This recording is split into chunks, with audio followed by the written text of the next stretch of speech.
So here we're going to take the sink out from the bottom. They have these big old rusty wing nuts. So I went ahead, I put some of the lube on there, and it just really broke the rust up, which is great.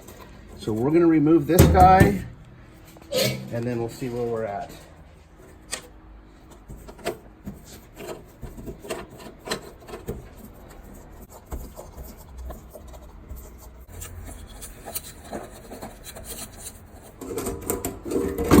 And there it is, the original sink out. There's the Boler tag. So that's the original Scamp sink. And here's what we got. We're gonna deal with, we're gonna clean all this up right now. What I'm gonna do is I'm gonna start cleaning this old Boler stainless steel sink that came with the Scamp.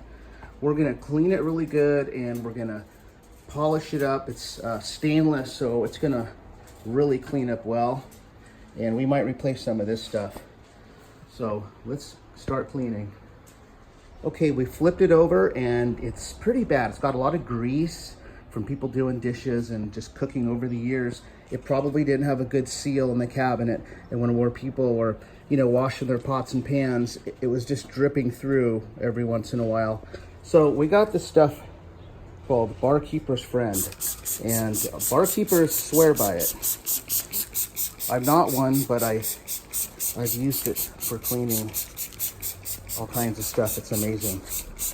I guess it's really good with stainless too. Stainless and tile, doesn't hurt plumbing.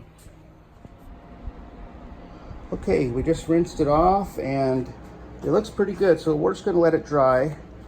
And right now we're gonna go sand down the cabinet.